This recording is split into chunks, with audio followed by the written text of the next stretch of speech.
بسم اللہ الرحمن الرحیم۔ آج ہم پی ایچ سی ایکٹ 2010 کے بارے میں بات کریں گے۔ 2010 سے پہلے پاکستان کے اندر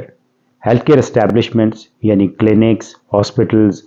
ڈائگنوسٹک سینٹرز اور اس طرح کی تمام فیسلٹیز جہاں پہ health related activities, health provision related activities ہوتی تھیں، ان کی ریگولیشن کے لیے کوئی قانون موجود نہیں تھا، کوئی ایسا ادارہ نہیں تھا کہ جو ان اسٹیبلشمنٹس کو ریگولیٹ کرے یا ان کو اسٹینڈرڈائز کرے۔ P M D C doctors کی لائسنسنگ، ڈاکٹرز کی کوالیفیکیشن کو ریکگنائز کرنا، ان کو ایکریڈیٹ کرنا، اس کا کام یہ تھا۔ اور اسی کے اندر ایک ڈسپلنری کمیٹی ہوتی تھی کہ جہاں پہ اگر ڈاکٹرز کے اگینسٹ کوئی کیس آتا تھا تو وہ اس کو ڈیل کرتی تھی۔ بٹ ہاسپٹلس کے لیے یا ہاسپٹل اسٹیبلشمنٹس یا جو ہیلتھ کیئر اسٹیبلشمنٹس ہیں ان کے لیے کوئی ایسی ریگولیٹری باڈی نہیں تھی۔ سو گورنمنٹ نے یہ سوچا کہ کوالٹی کیئر کمیشن کی طرز پر کوئی ایک ایسا کمیشن ہونا چاہیے کہ جو ان ہیلتھ کیئر اسٹیبلشمنٹس کو ریگولیٹ کرے، اسٹینڈرڈائز کرے، تاکہ ہیلتھ کیئر کی پروویژن جو ہے وہ سیف اینڈ سیٹسفیکٹری ہونی چاہیے۔ پی ایچ سی ایکٹ 2010 کو اس شیپ میں لانے کے لیے پی ایم اے پنجاب نے کافی کوششیں کی اور اس کی کافی اس میں محنت شامل تھی۔ یہ ایکٹ بنانے کے لیے تمام سٹیک ہولڈرز کو کنسلٹ کیا گیا تھا اور پھر اسی ایکٹ کے under Punjab health care commission بنا۔ لیکن سم اور other Punjab health care commission doctors کے اندر وہ اس کو فالو کرنے کی اپنے اندر نہیں اس کو مائل کر سکا۔ اس کی بہت ساری بڑی جینوئن ریزنز ہیں اور بہت سارے ایسے مسائل ہیں اور بہت ساری ایسی وجہ ہیں جن کے اوپر ہم علادہ سے ڈسکس کریں گے۔ آج میں ہیلتھ کیئر کمیشن ایکٹ یعنی پی ایچ سی ایکٹ 2010 کے ایک اوور ویو میں ڈسکس کرنا چاہتا ہوں۔ میری تمام دوستوں سے یہ ریکویسٹ ہے کہ یہ act Punjab health care commission کی ویب سائٹ پہ بھی موجود ہے، آپ اس کو ایک دفعہ ضرور پڑھیں۔ یہ ایکٹ کوئی بہت لمبا چوڑا نہیں ہے، اس کے 25 پیجز ہیں اور اس کے 7 چیپٹرز ہیں،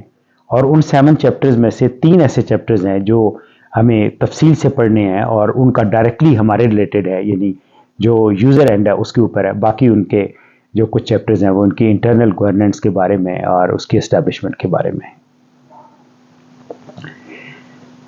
جس طرح کسی بھی ایکٹ کے اندر ایک جو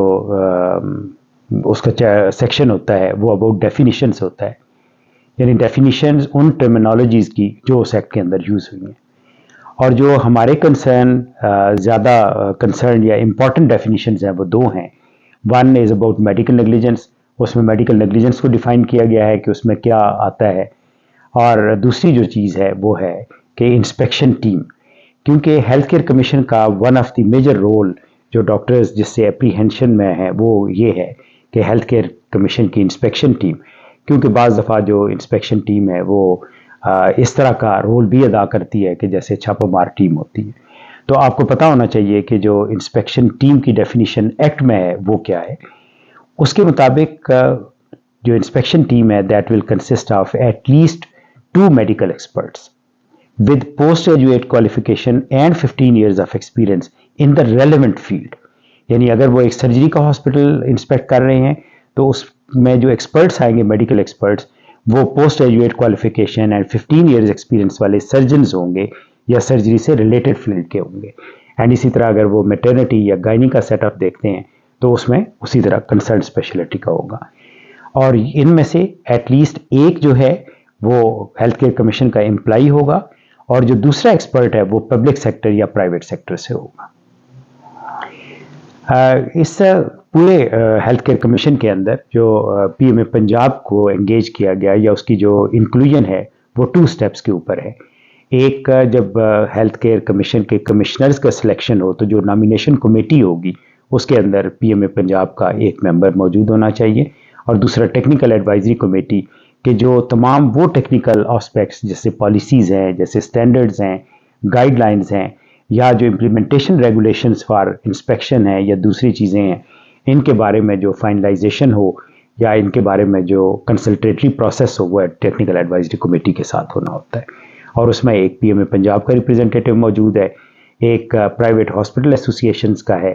اور ایک جو ریپرزینٹیٹیو ہوگا وہ فیملی فزیشنز کا ہے۔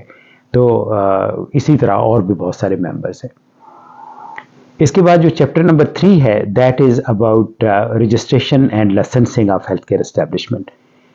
According to this act registration of a healthcare establishment is must. It is mandatory to start its services.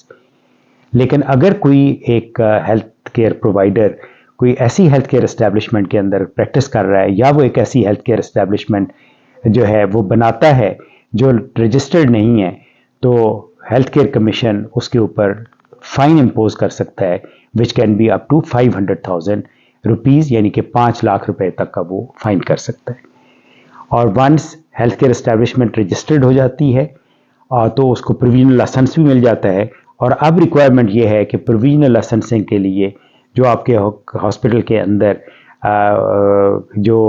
Patient جو کریٹیکل پیشنٹ سیفٹی ایریاز کی SOPs ہیں وہ آپ نے ہیلتھ کیئر کمیشن کی ویب سائٹ پہ اپلوڈ کرنی ہے تو پھر آپ کو پروویژنل لائسنس مل جائے گا. اور once you got registered and got the provisional license تو with in 30 days you have to apply for the regular license یا فائنل لائسنسنگ کے لیے. اور ہیلتھ کیئر کمیشن کے لیے بھی یہ مینڈیٹری اور بائنڈنگ ہے کہ once the application is received تو ود ان 30 days وہ ریگولر لائسنس یا فائنل لائسنس ایشو کرے. اور اس فائنل لائسنسنگ کے لیے انسپیکشن بھی ہیلتھ کیئر کمیشن کر سکتا ہے اور انسپیکشن کے بغیر بھی وہ اس کو لائسنس دے سکتا ہے. اور یہ لائسنس 5 years کے لیے ہوگا اور یہ رینیو ہو سکتا ہے لائسنس. اس کے بعد جو ایک اور اس کا ایکٹ کا ایک سیکشن ہے which is about the medical negligence کہ میڈیکل نیگلیجنس 2 صورتوں میں ہو جائے گی. یعنی 2 صورتوں میں ہوگی. ایک یہ ہوگی کہ اگر اس ہیلتھ کیئر اسٹیبلشمنٹ کے پاس جو پراپر اکوپمنٹ یا وہ سٹاف یا وہ جو اس کے پرسنز جو ایکسپرٹ لوگ جو ڈاکٹرز وہاں پہ کام کرنے ہیں جو پیرامیڈکس ہیں یا جو وہاں پہ اکوپمنٹ ہے وہ اس طرح کا نہیں جیسے اس کے لیے وہ ضروری ہے یا وہ مینڈیٹری ہے یا جب اس کو لائسنس ملا تو اس کو وہ انسٹرومنٹ یا وہ پرسنل چاہیے تھے. اگر وہ موجود نہیں ہے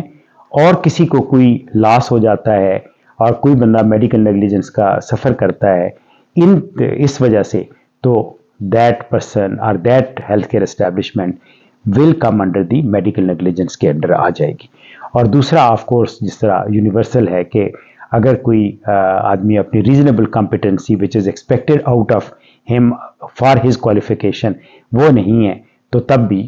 میڈیکل نیگلیجنس ہوگی اور وہ میڈیکل نیگلیجنس کا کیس ہیلتھ کیئر کمیشن میں جائے گا اور جا سکتا ہے. یہاں پہ ایک اور یہ آتا ہے کہ اگر ہیلتھ کیئر اسٹیبلشمنٹ کی کیا سرپرائز انسپیکشن ہو سکتی ہے یا نہیں. تو جو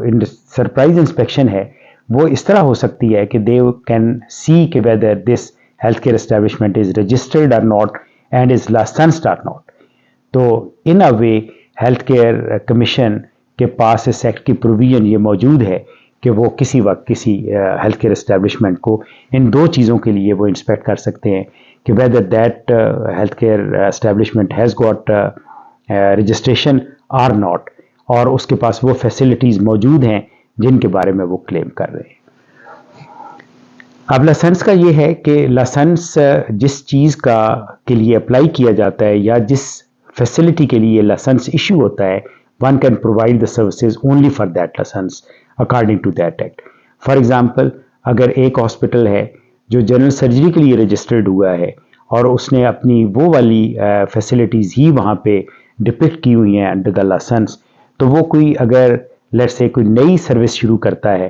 تو اسے ہیلتھ کیئر اسٹیبلشمنٹ سے دوبارہ پرمیشن لینی ہوگی اور اس کو اپنے لائسنس کے اندر انکلوڈ کرانا ہوگا. This is in the act and this is according to the act. اسی ایکٹ کے انڈر جو سیکشن 29 ہے وچ از ویری امپورٹنٹ اور وہ تمام ہیلتھ کیئر اسٹیبلشمنٹ کے لوگوں کو اور ڈاکٹرز کو یہ پتہ ہونا چاہیے کہ according to that section we have got the immunity کہ میڈیکل سے ریلیٹڈ جو کیسز ہیں یعنی انڈر دس ایکٹ جو سروسز آتی ہیں ان کے بارے میں کوئی کیس یا کوئی کمپلینٹ کسی اور فورم پہ نہیں جا سکتی اور کوئی اور فورم ڈیل نہیں کر سکتا. ایسی کیسز پہلے ہیلتھ کیئر کمیشن کو ہی ڈیل کرنے ہوں گے اور ونس ہیلتھ کیئر کمیشن ریکمینڈز کہ یہ کسی اور ایکٹ کے انڈر بھی یہ کیس ٹرائل ہو سکتا ہے اس وقت ہوگا, وداؤٹ دیٹ نہیں ہوگا. یعنی جیسے پہلے ہوتا تھا کہ پولیس آ جاتی تھی اور ڈاکٹر کے اوپر FIR درج ہو جاتی تھی, according to this section FIR اب درج نہیں ہو سکتی. لہٰذا یہ اس ایکٹ کا یہ والا پورشن آپ کے پاس بھلے یہ آپ اس کو فوٹو کاپی کر کے اپنے پاس رکھا ہوا ہو اور بوقت ضرورت اللہ کرے نہ ضرورت پڑے، لیکن وہ آپ اس وقت کنسرنڈ اتھارٹیز کو آپ دکھا سکتے ہیں۔ تو جتنی ہیلتھ کیئر اسٹیبلشمنٹس ہیں، once they are licensed whether provisionally or they have got final license, انہوں نے MSDS کے اسٹینڈرڈس کے مطابق ہی کام کرنا ہے۔ اور اگر کسی پیشنٹ کو کوئی کمپلینٹس ہوتی ہیں تو وہ ودن 60 days آف دیٹ ہیپننگ وہ ہیلتھ کیئر کمیشن کو اپلائی کر سکتا ہے اور اس کو وہ جا سکتا ہے، پرووائڈیڈ کہ وہ ایک ایفیڈیوٹ سبمٹ کرائے گا کہ دی complaint which I am making is true, اور اس کا کوئی اور ایسی کوئی میلیفائڈ انٹینشن نہیں ہے، اور اگر کوئی چیز غلط ثابت ہوئی تو اس کو فائن بھی ہو سکتا ہے which is up to 200,000 rupees. اور in case of death of a patient اگر وہ کمپلینٹ کرتا ہے تو میڈیکل اٹاپسی رپورٹ ساتھ ہونا ضروری ہے۔ اور اسی ایکٹ کے اندر ایک اور ہے کہ اگر کمیشن کے اگینسٹ کسی کو کوئی کمپلینٹ ہے تو one can write to the board of commissioner کہ کمیشن ہیلتھ کیئر کمیشن کے کسی ایکٹ کے بارے میں، کسی آفیسر کے بارے میں، کسی انسپیکشن ٹیم کے بارے میں ہے تو one can write to the board of commissioner.